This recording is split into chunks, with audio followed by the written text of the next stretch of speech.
Yes, we are back in your life. It is an episode of Inside Boxing Live, and it is Dan Canobio. It is Chris Algieri. It is powered by PPV.com, the worldwide leader in live pay-per-view events. Could we have another one this summer between Tank and Lamont Roach? We'll get into that on this episode, but go to PPV.com for all of your pay-per-view needs and desires. No subscriptions. Stream it to your phone, tablet, iPad, anything you need.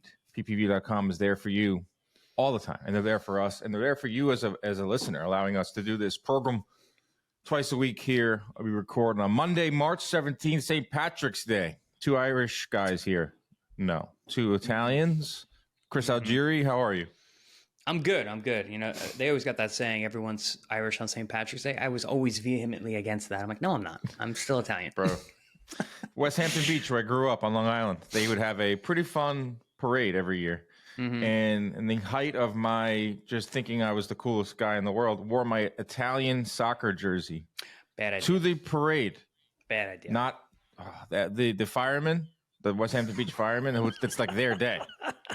Man, shoving me. Almost got into like multiple fights. I was like, why? Just because I'm Italian and I'm proud?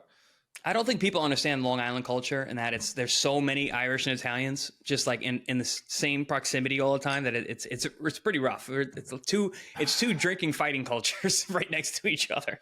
But that's like an obnoxious move by Dan. 21-year-old Dan wearing an Italian jersey.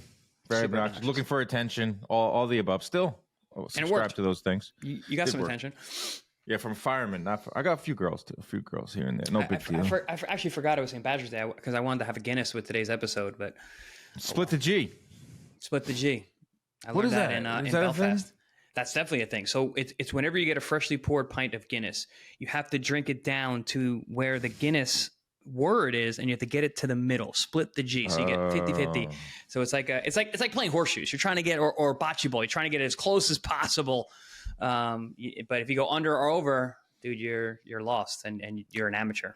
I saw a trend on one of the apps that girls are now drinking Guinness.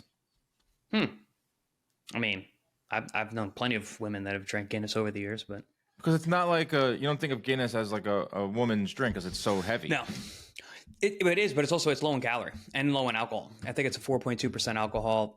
There's something 150 calories in a pint of Guinness, which is less than most lagers. Because a 12-ounce Heineken I think is 150, and then like a 16-ounce Guinness is like 150. So you get more Guinness for your calorie, more beer for your calorie. And there's your beer segment here. It's only a matter of time before we have a beer. We need to get a beer sponsor, and then we can do a beer segment. Beer and boxing goes together brilliantly. Miller Lite is now sponsoring Top Rank. I mean, yeah. Shout out to the Two Beers podcast, one of our friends in the biz. Let's get into it. We will start our episode with some news that broke on Sunday. According to reports, Gervonta Davis and Lamont Roach are planning a summer rematch, and it could come as early as June 21st in Las Vegas. What do you think about that, Mr. Algieri? I love it. It's a fight that we were talking about. It's a must-need fight. It's a big fight now based on the first fight and the controversy that immediately followed the fight. So, yeah, hell yeah, let's go. And it's Vegas. I mean, it's our guy Tank. It's Pro Box's guy Lamont Roach, who's now my guy. So let's go. Are you surprised as early as June 21st? I saw a report could be May 24th. The June 21st is shocking to me because that's April, May. That's like 3 months. Like that's not we don't do that in boxing. Like rematches 4 months, maybe 5 months. 6 months is usually like the protocol. That surprises me a little bit, knowing Tank Davis and his level of activity. Like I think Lamont Roach will go for June. I think he'll go for pretty much anything because this is found money for him, and his profile is way up. Like the June 21st gives me a little bit of pause because it is Tank, and I know his track record. I am a little shocked by that. Yeah, I mean, he said, right, he said, we can run it back. And I think he said as soon as May. Am I quoting him correctly? He also said that in the heat of the moment, bro. Heat of the moment. Of course. But I agree with you. The fact that, June is right around the corner, it does give me a little bit of pause that it may not happen then. It may get pushed back to September. But even then, like that's not that far away. I'm okay with it. I want to see the odds too. Like, what are the odds on this fight? Like, Tank is going to be the favorite, of course, because he's Tank. Of course. This isn't. Bro, he was like 16-1 before. This isn't This is not going to be 15-1 this time. I'm very curious on the opening odds for this because Roach, had a perfect game plan and executed it. And for what you want to say, I don't know if Gervonta had an off night or Roach took it away from him. We're going to see how it's reflected with those odds. We're going to see. For Gervonta Davis, this is a make or break moment in his career. He's 30 years old.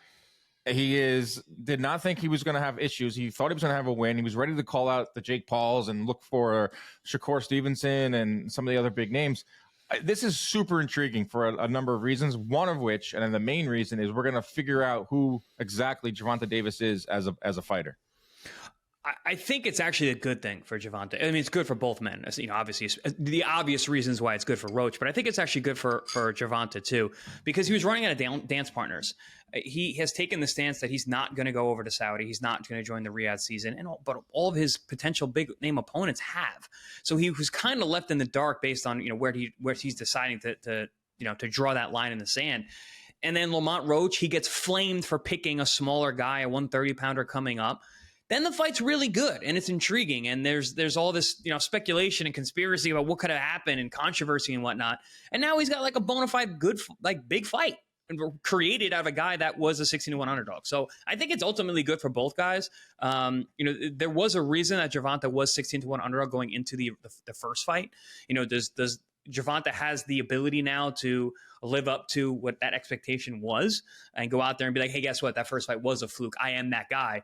Or he's got a guy that he can have a rubber match with, so essentially, that they can go on and have a series of fights and they're all going to make a bunch of money. Rubber match would be really interesting. I'm not ready to think about a third because that would probably have Tank losing again, which I don't think is going to happen.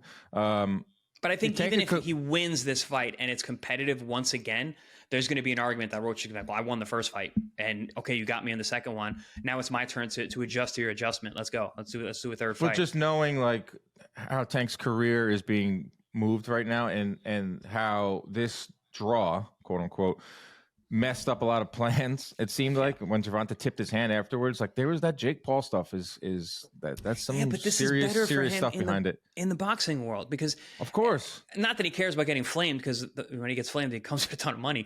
But I don't know, man. Now he has like a legitimate contender contender. The guy's a champion. He's a legitimate other champion in a different weight class that he can battle it out with. No, this is great. This is great for PBC. This is great for boxing.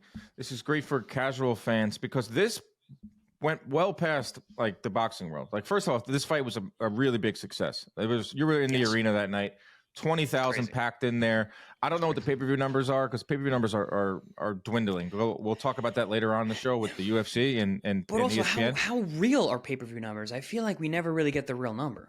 It's impossible to gauge that, so I won't even get there. But this fight was a success because it made money at the gate, and what it generated afterwards, man. I'm talking about like mainstream discussion, Sports Center, the main Instagram accounts. It broke through to the casual fan. It broke through to pop culture talking about this fight because of the knee. It's Gervonta Davis. It has an underdog. It has all the elements. And not only that, Chris, like I'm looking at our socials, and that's a pretty good way to gauge some stuff, because it's actual numbers and metrics that you can look at. Socials were doing really well leading up in the lead up to the fight, like the content that we do with the fighters and all that. Dude, from the Sunday on after that fight to like now, like skyrocketing. Like the number one piece of content that we did last week or on that fight week was not with Gervonta Davis. It was with Lamont Roach. 1 million views of Lamont Roach. Yeah, look at his Instagram numbers. Lamont Roach has almost 200, just shy of 200,000 followers. I wish I knew what he had prior to the fight. It was like 40,000. What he had prior to the announcement of the fight.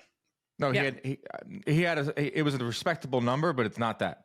No, and 195,000 that's a real number.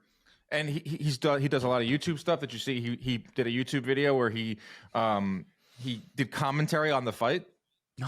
Nice. Good for him. And Gervonta's apparently tried to bite him at one point, and he was going through he did the whole fight, and he sat there in a little box, and he told me when we were doing our interviews that he has a YouTube page, and I really want to get into I want to do a podcast, I want to do content, which is super smart. So he is benefiting from this.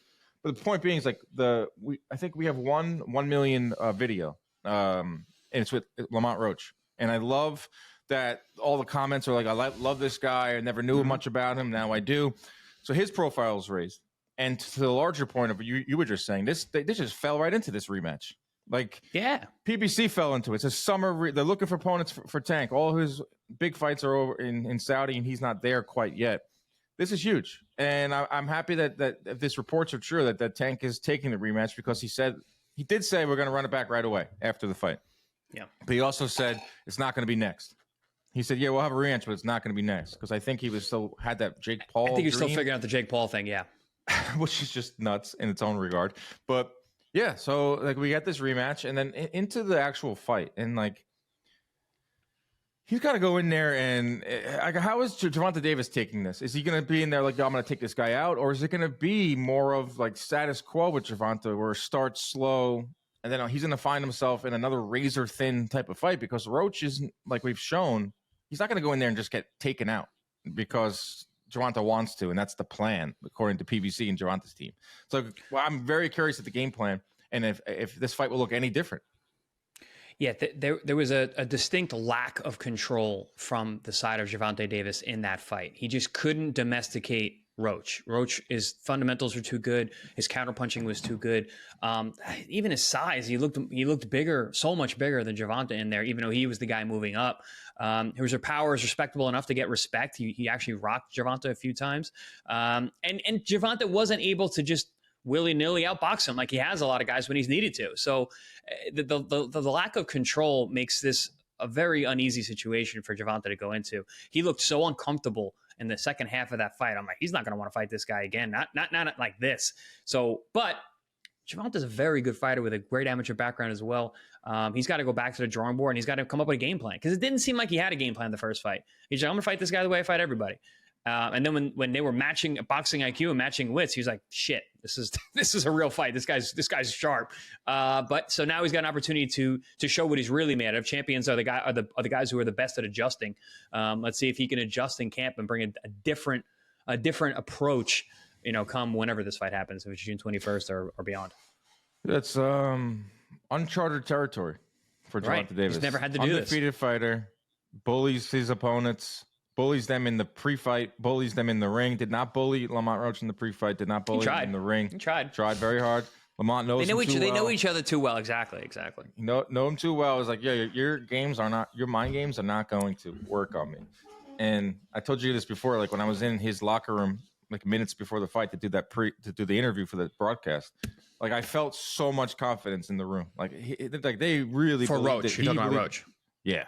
Like he believed it, and he sets the tone because it's him. And for the whole team, he had like 40 people in there, and it was just like good vibes in there. Like, so it's gonna be very interesting, because Roach wins this, then wow, his career is skyrocketing. If Tank loses, where does he go from there? Like, this is one of the it's got storylines galore. I hope it does happen June 21st.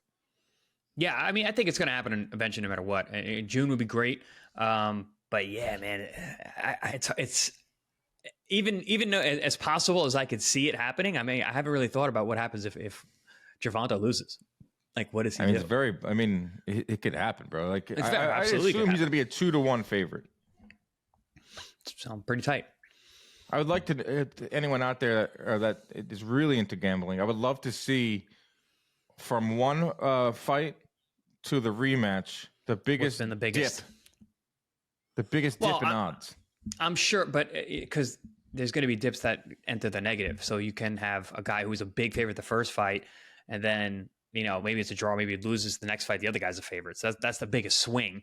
But if a guy who, so here you got to frame that a little differently. So if you say, what is the biggest dip in someone who remained the favorite? Yes, in a first to a second fight.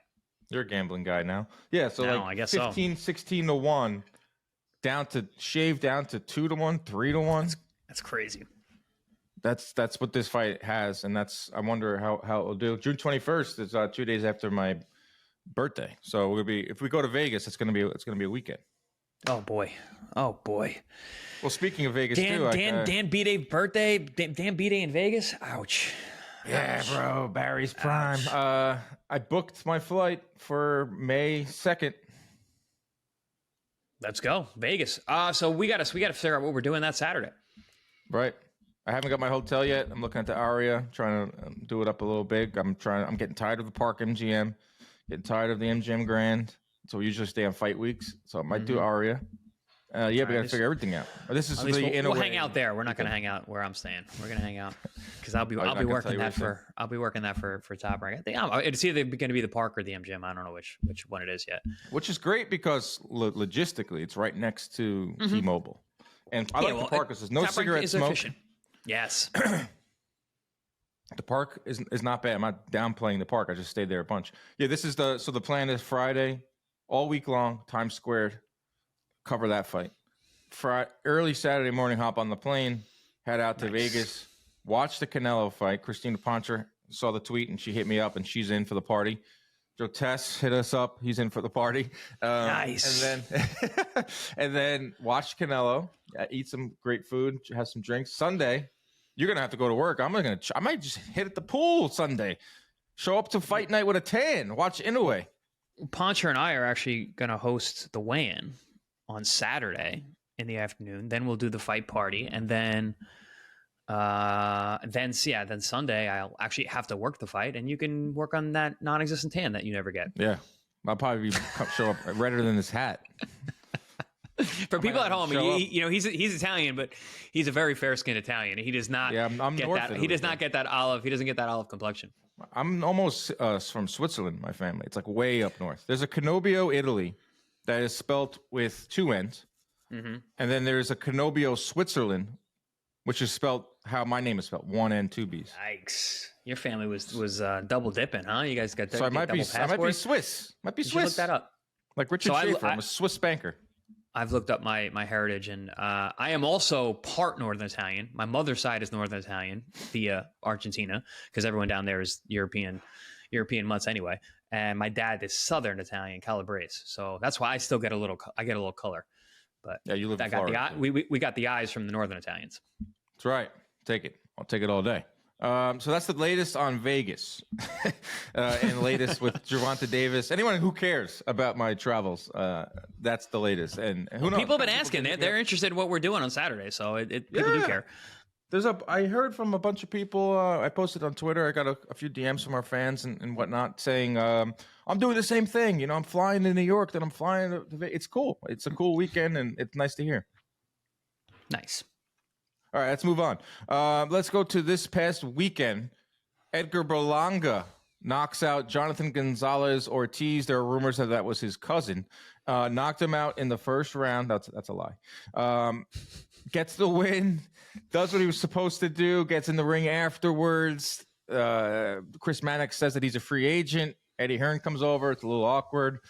Berlanga goes on to contentious interview. Weird. Contentious interview. Weird. Eddie's like, maybe we'll have a beer. Maybe we won't.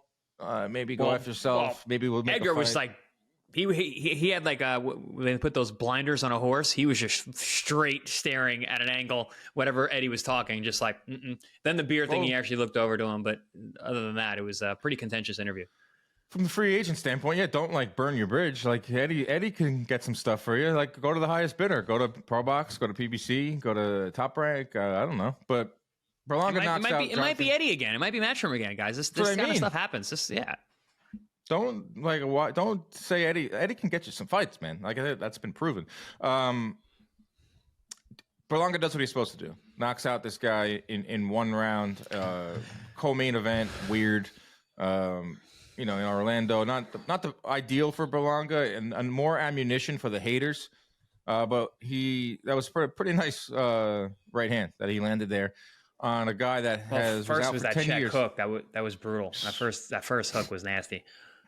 I mean, he's still Beautiful good. Shot. All right, I don't want to hear anything that Edgar Berlanga is not good. The guy's got skills. He's is he cringy? Oh, okay, every fighter kind of is. No offense, Chris. You guys are cringe sometimes, and he's going to.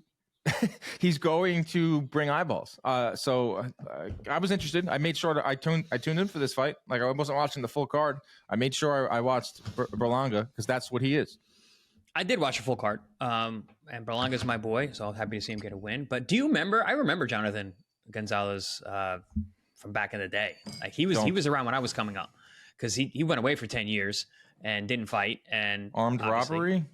Yeah, something. I don't want to. Became news. No, it was reported. Oh, okay. I don't know. He was in jail. He was in prison. Yeah.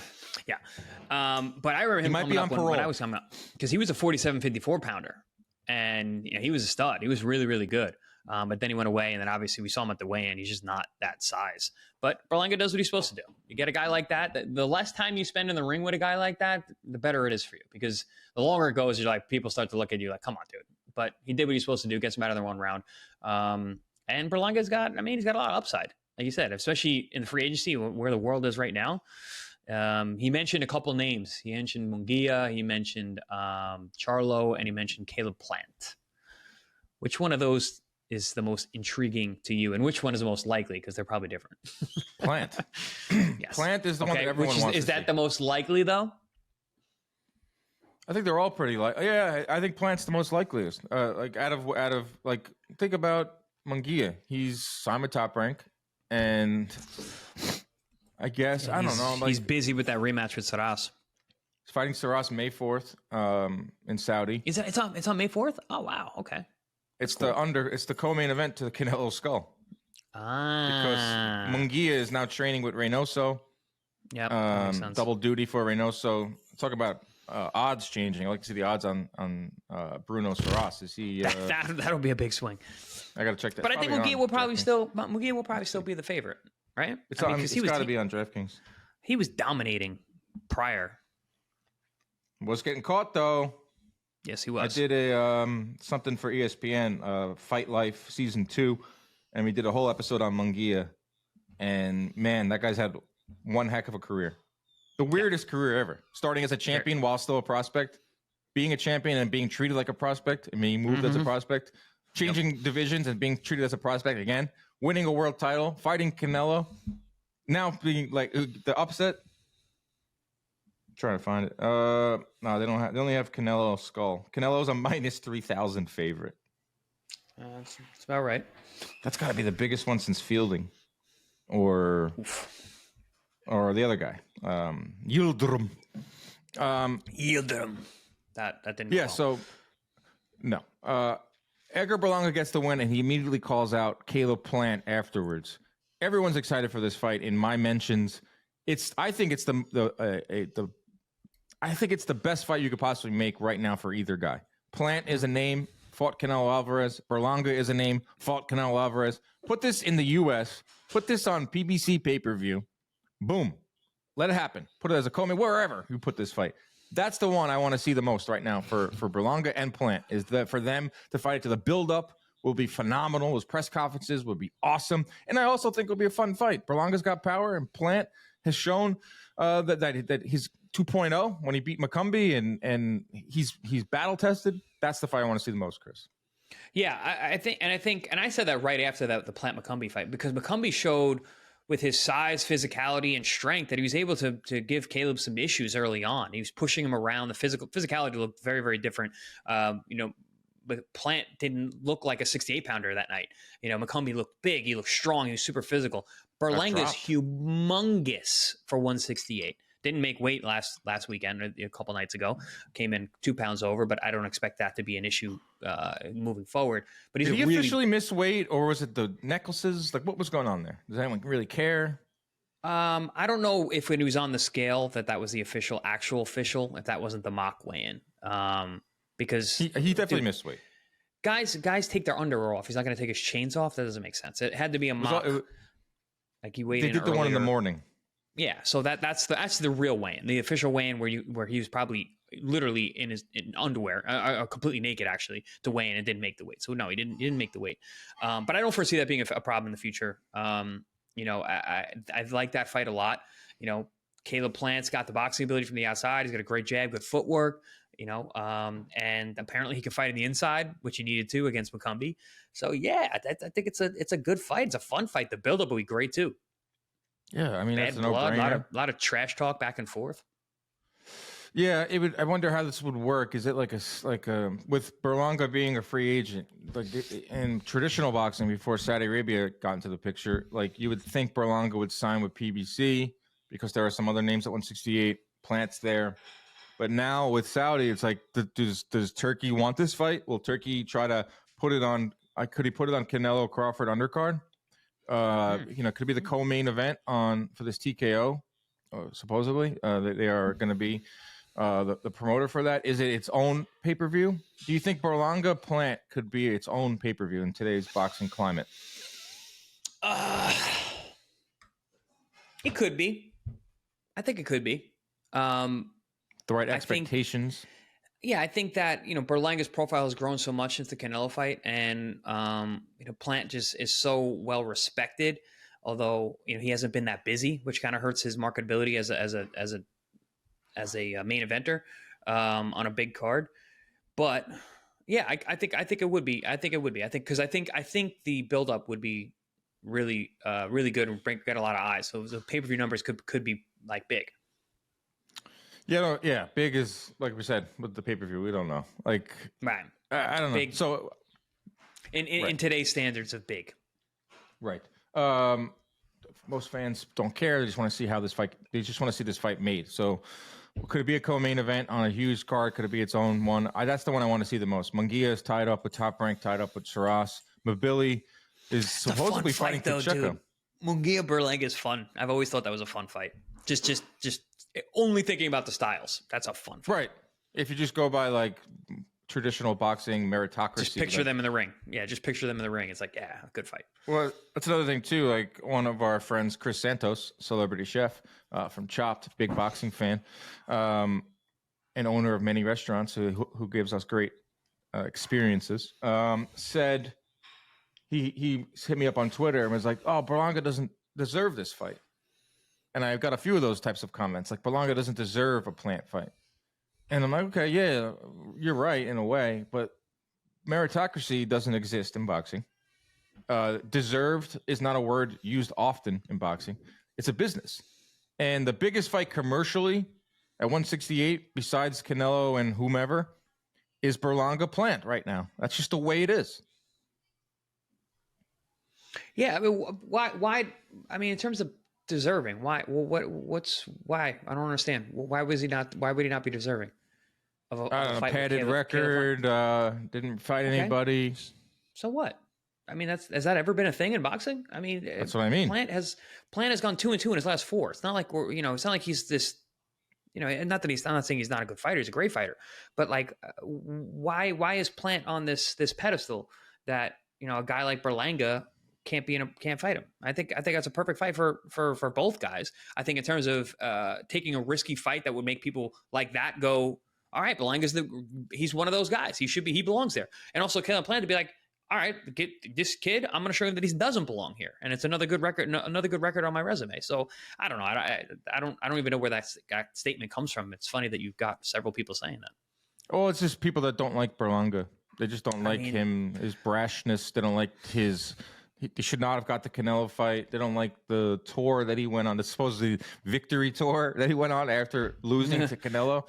He's just like eating it up now, Berlanga. It's smart. Like, play the heel, play that role. He'll be the heel against Plant because, like you said, everyone has a lot. I mean, he's one of the most respected fighters in the game today for how he handles himself in these losses to Canelo and Benavidez, he slapped Charlo. He slapped Ryan Garcia for talking about his wife. Like, this guy stands on business. I like Caleb Plant a lot. I saw him in February. Was talking with him in Vegas, and he's raring to go. Like he was like, "Oh, I want to get on the Canelo undercard." This is when we thought Canelo was going to fight with PBC in May, so he's ready, and he's been tweeting at Berlanga nonstop. He's building it up. He's not going to get Charlo. Charlo's out of the picture. And did you see this? Mabili and Pacheco are negotiating. Ooh, I did not see that. I like that. I'm very high on Pacheco. We talked about him on here a bunch of times. And Mabili, he's one of those guys. He's like right there on the cusp of getting that Canelo fight. I thought he was going to get it, but then this whole IBF skull situation came up. And then obviously Crawford kind of pushed him out. So I tip my hat to Mabili taking on a really tough guy who is probably way better than people understand. So that's a tough fight. That's a really tough fight for both of them, actually. It's a bit of a crossroads fight. You got Pacheco, who has all this potential coming up, and you got Mobili, who has been around, is highly rated by absolutely everybody, but just couldn't get the big fight. And he's not sitting on his position. He's taking a tough fight with a young guy. I dig that. Both those guys deserve a round of applause. Yeah, that's an action and a round fight. of Guinness. Round of Guinness. Split the G. That's an action fight, but to the larger point, Chris, it takes them out of fighting Berlanga or out of options for it. So to me, it's either Munguia or Plant, and to me, it's really Plant. So I'm curious to see how this plays out because Berlanga is saying my next fight is big fight next. Connolly, his manager, Connolly has worked with Al Heyman quite a bit and worked with the PBC guys, so that's certainly makeable. It's definitely like it could be the co-main event to Tank Roach. Oof. I mean, it could, but it could also be its own event. No, it's not too soon because Berlanga just starts this guy in one round. So yeah, absolutely. Dude, that was a freaking not even a sparring session. That was he barely broke a sweat. Yeah. And Plant hasn't fought since the McCumbee fight, September. Come on, man. That's at 168. So Canelo's fighting Skull May 3rd. Charlo hasn't fought in a while. Munguia is fighting Saras. Mobili, Pacheco, Plant, Berlanga. Perfect. That's 168 for you. That's the state of 168. Did you see this? Shout out to our friend Justin Shackle. Got called up to the majors. Todd Grisham gets food poisoning. There's a rumor out there that Bill Haney poisoned him. That rumor was planted by you just now. I did message Todd, and I said, I can't believe Bill Haney did that to you, bro. Grisham gets sick in Orlando. I've been to that very resort 10 times over the last 2 years. That's where MVP does all their shows. He got food poisoning, and it makes me a little skeptical when I go back there and eat at some of their great restaurants. But I've actually had that happen to me on a show. That happened to me in Belfast, Ireland. I had food poisoning the entire day before, like for 24 hours. I spent 20 hours in bed the night before the show, and I was like, I just got to get to the show. I just got to get to the show. I didn't know it was food poisoning. I thought I was like coming down with the flu or something. And then I sit down in the chair, and my partners Jimmy Smith and Paulie both knew that I was sick, and they're like, "How are you feeling?" And I was just like, "You know what? I'm actually okay." And I look at my watch. I'm like, exactly 24 hours. I'm like, "Oh, dude, that was food poisoning. Like, I'm good. I'm good now." But it was food poisoning is 24 hours. So I was like, "Oh, I'm actually pretty good," and did the show no problem. Poor Grisham. Say you never missed a show before. Yeah, that's crazy. But and listen, he's done a lot of shows. Shackle. It was nice to hear Shackle's voice on there. I was like, "Whoa, he did great. He did great. Fantastic. He's such a pro." Oh, he's awesome. I called so many fights with him, and he did a lot of Yankee games, and he's awesome. He's a loyal listener of the pod. So, Justin, I know you're listening right now. Great job, my friend. Good job, Maybe buddy. it was you that poisoned Grisham. Oh, so that's a smart move. He was there. He probably sprinkled something in his food. Ooh. It was Haney. That's diabolical. Maybe they teamed up. That's what I mean. Shackle's like, I can get close to him. The weirdest combination ever. Bill Haney and Justin Shackle. The weirdest. Yeah, that's strangest bedfellows. I wouldn't call that a dynamic duo. I would call that the odd couple. Shackle's cooler. Who else happened on that card? Amo Williams gets the win over Patrice Volney. Really close decision. Not the best fight in the world. Wasn't like super impressed with Williams. I like him as a person. It's hard to dislike. Kid's been through a lot. But he wants the WBA title shot versus Erislandy Lara, who has held that belt hostage for a while now. I don't know. What'd you think of Williams? I thought it was a decent performance, and middleweight is even worse now with Shiraz leaving it. Yeah, it was a good performance against a very sneaky good opponent. Volney was tough, highly respected. He's got a good record in terms of what he's been able to do, and his style is difficult. High guard guy comes forward, kind of starts slow and builds as he goes. But essentially, he got outworked. Austin, who's normally a puncher, couldn't really get through the guard of Volney, but he was able to outwork him down the stretch, use the volume to bank a lot of those rounds, and his gas tank was really good. So it looked like he was turning the other way towards Volney as the rounds went on, but then Austin kind of drew a line in the sand and let those hands go and won a close, what should have been a close decision, even though one of the scorecards was like super wide. But it was decent little scrap. good win for Williams, but not very thrilling in terms of getting a lot of eyes on it. Yeah, a win is a win. Workmanlike performance. Yeah, the middleweight, I don't know what's going to happen there. Shiraz leaves the division. Lara could be 45, 50 years old. He's had the belt. he's a Cuban 42, so he could be 52. Right. He could be. I mean, last time he saw Lara, he beat Danny Garcia, which was one of the worst fights I've ever seen. Such a weird fight. Keeps the middleweight title. Janabek has the other one. The other two, right? Was there someone else I'm missing? I haven't even thought about has middleweight. 2. Carlos Adames. Right, Adames. I like Adames. Yeah. But he might move up to 168. Adames as well? Yeah, Adames has the other belt. He has the other belt. Yeah. No, yeah. Adames because he retained that belt with the draw with Shiraz. Right. That's what I'm. Yeah. Janabek has WBO, IBF. Lara has WBA. Adames has WBC. Adames, I mean, with Shiraz moving up, he's not going to get the rematch. Not going to fight a rematch with him. Adames could fight Lara. If PBC hasn't made that fight already, then I don't know what they're waiting for. Janabek is on his own little island, so he's not fighting anybody anytime soon. Like Janabek versus Williams, I don't know. Like middleweight gives me a headache, and I don't really care. It's just kind of messed up. But why should we? Because it's just a weird division.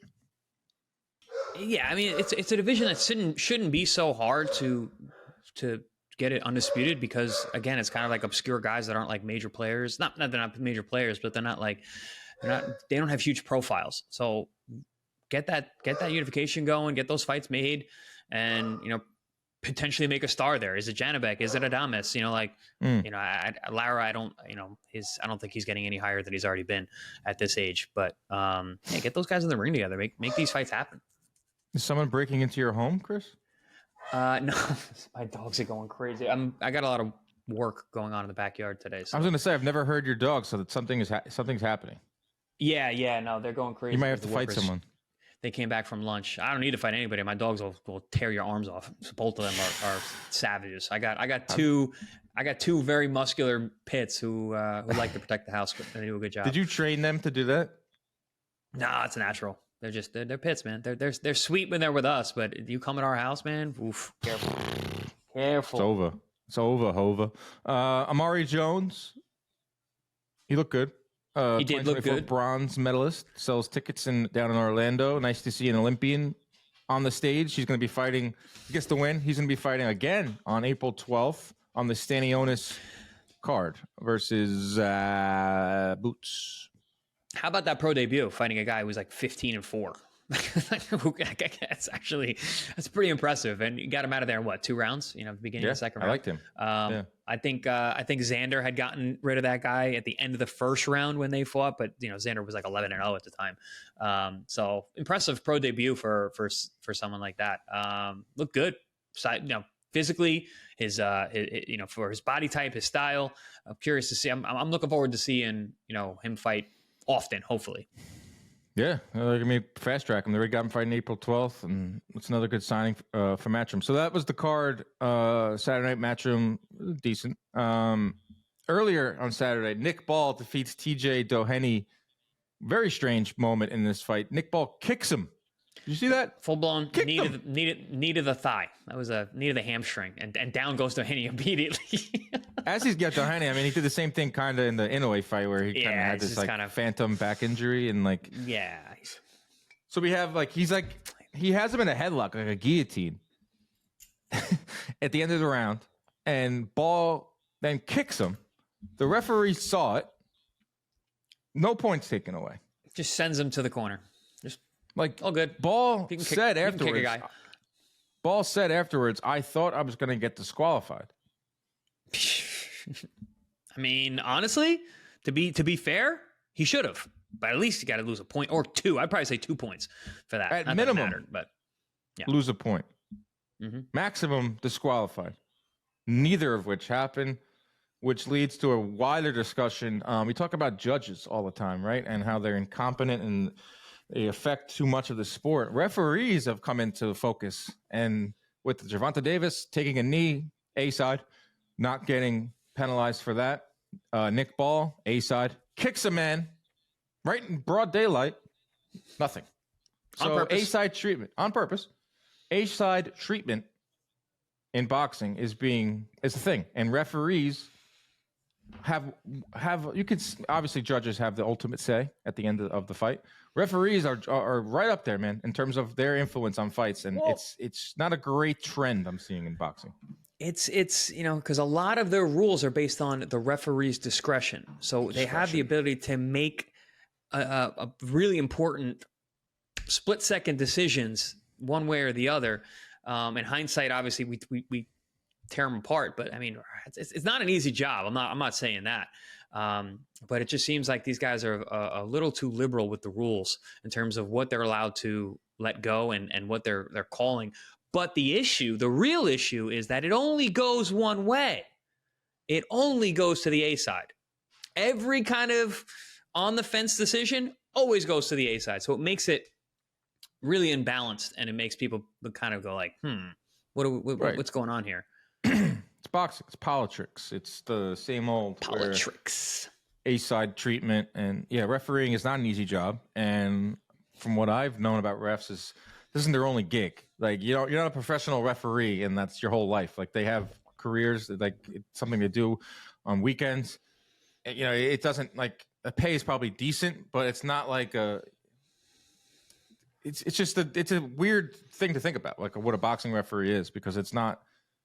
They're everything. I don't know what I'm trying to get at here. That I don't know what you're trying to get at either, because I don't know. I rarely do, but it's not like it's a weird job. Like you said, it's not an easy gig. It's not, and it's not their only gig. I don't know. I don't know what I'm getting at there. Steve, you think? Okay, so maybe are you trying to say like they should get paid more, and it should be more of a full-time thing where they have to? Okay, well, we trying to say that. It's up to you as the listener to figure out what is Dan getting. This is a choose your own adventure when you listen to us. Yeah. What is he getting here? I think it was just an added anecdote. Like, judges. Oh, by the way, Steve Weisfeld is a lawyer, and Monday through Friday he's in an office in Manhattan. These referees, I'm pretty sure a lot of them I've spoken to are former retired civil service workers who have pensions, and like this is their gig, even though it's not their only source of income, which I think makes a lot of sense. But because the rule of law, I know what I'm getting at, bro. What I'm getting at is not everyone out there is. When I grow up, I want to be a boxing referee. I don't think anyone out there is doing that. That's what I mean. Same thing with a judge. They're like these like weird side quests that these guys have. So it's not like the best of the best. A lot of refs are former fighters too. That too. Usually high level amateurs. Like Harvey Dock was a good amateur in the New York area.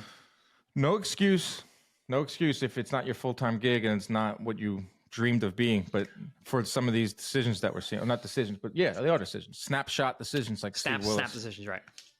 And so forth. What else do we want to talk about there? All right, yeah. So Nick Ball gets the win. Fun fighter.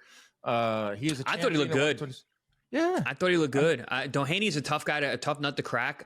He's big for the weight class. He's a good counterpuncher. He's got power. I thought Nick Ball showed much better defense. He's normally kind of in the front door kind of guy. And I think if he fought Doheny like that, he would have had a lot of trouble. He could have got hurt.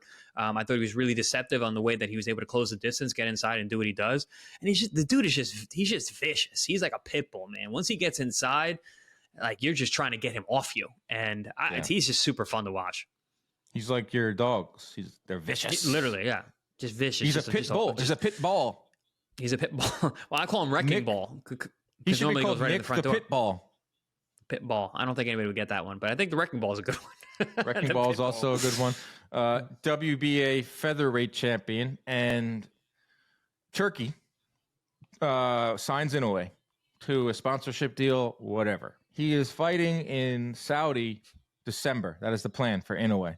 And Nick Ball is a name that Turkey brought up. Nick Ball is signed to Queensberry. They work very closely with Saudi. So that has been the boxing rumor for a while now. So all week long, Nick Ball is asked about Inoue.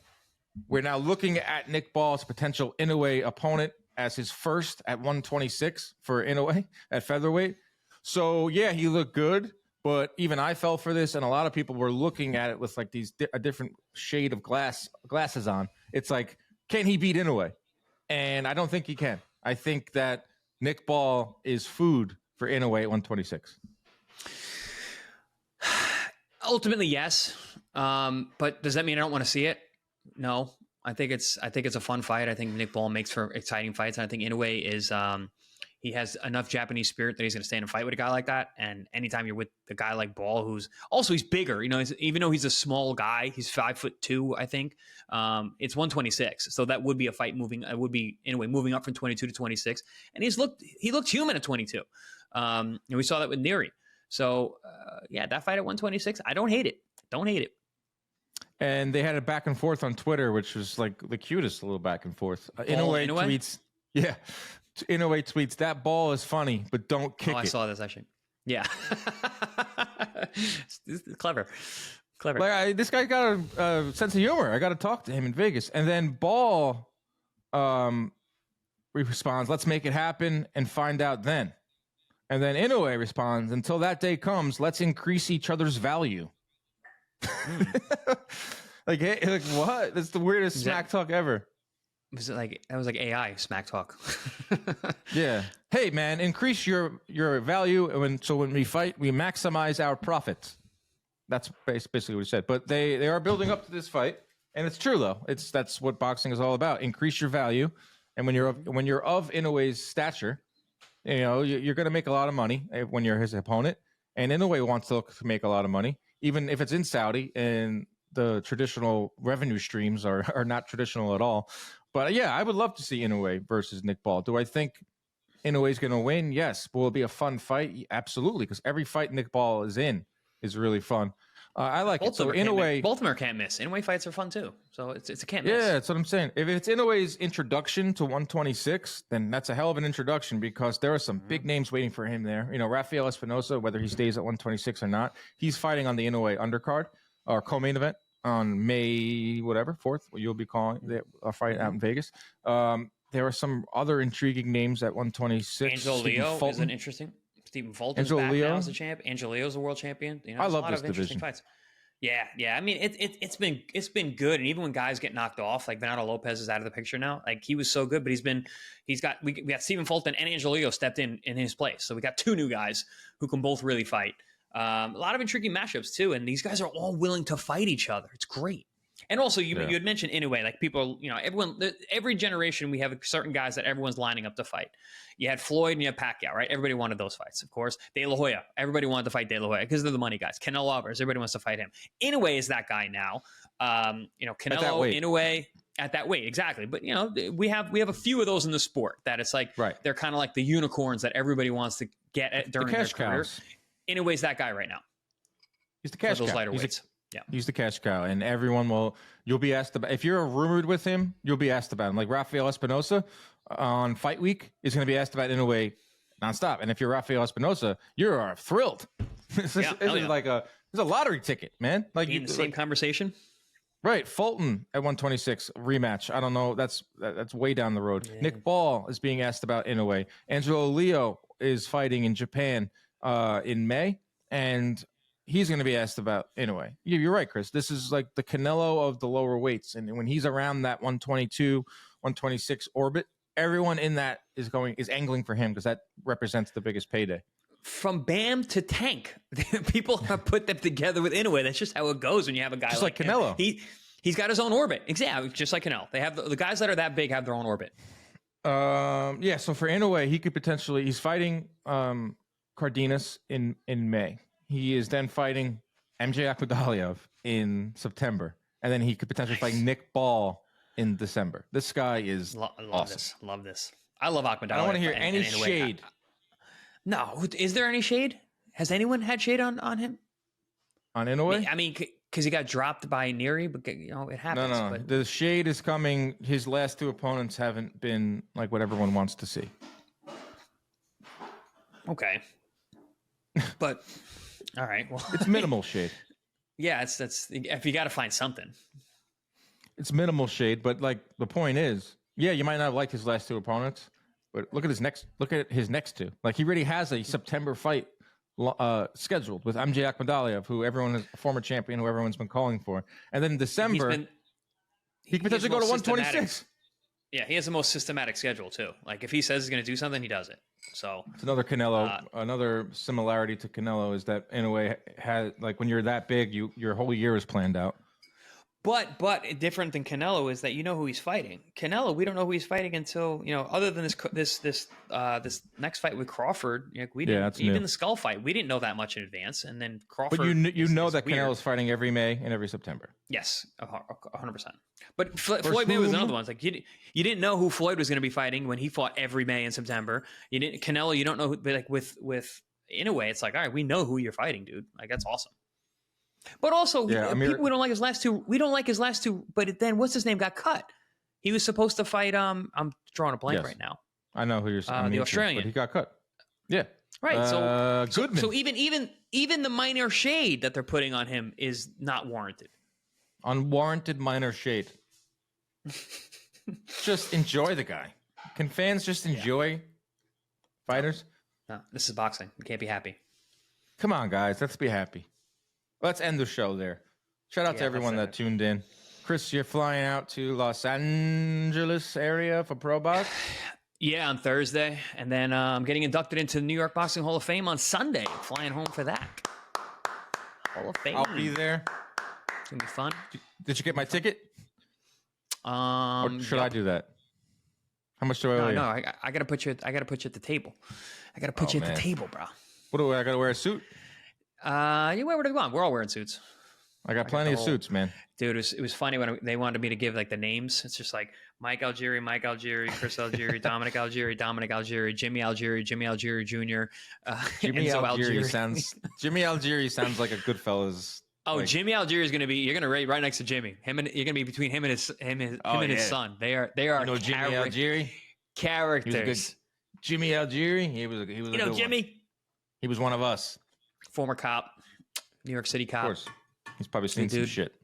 He's seen some shit. He's got some stories. He's a huge boxing fan. Goes to all the New York fights. So you guys are gonna have fun. Who else is getting in? Saddam Ali is getting in. Nice. I believe Andre Razier is getting in. Sonia Lamanakis is getting in. Yeah, it's a who's who of a local group that's like kind of like our family. That's our New York, because we're all around the same. It's cool. The class is a lot of people who are like the same era. Mitch Green, who's in the era multiple eras before us, is getting in. Mitch Green is getting into the New York Boxing Hall of Fame. I really hope he's Tyson there. Mess him Punch up him in the street. Yeah, and he fought him. He was, I think, he was the first guy to go the distance with Tyson, actually, in a real fight. But wasn't he on like crack though? He for maybe for a time. No, what did I know? That's kind of fucked up. I thought the story was he fought Tyson and Tyson hit him so hard in the street. Tyson thought he killed him. Yeah, Tyson punched him, and they got into it. And then I forgot why. Punched his lights out. There's a lot of crazy stories. Dapper Dan's. Somebody jumped on somebody's car hood. There was a nasty fight. Like, yeah, good stuff. I wish I was around. Good memories. Yeah, for real. I wish I was around then. 80s boxing. Woof. Now we got 80s boxing in New York, dude. Wow. I'm in my dad's office right now, CompuBox office. Talking about 80s boxing. I'm looking up at a picture of him in Rocky. I'm looking at he has the original Hagler Leonard fight poster. He was there. It's got a crack in it. Shout out Bob Canobio. He's been at every big fight since 1985 on. Hagler Hearns, he was there. He was at Tyson. I'm looking over at Tyson Douglas to my left. He was ringside for Tyson Douglas. Before we started filming, I got to see him say hello. And he's still grinding to this day, sending out research, counting punches. I just got his research for the fight this weekend. So, the man. All right, everybody. Have a great week. Enjoy it. Check yourselves at all times. Keep your hands up at all times. Stay out of those DMs.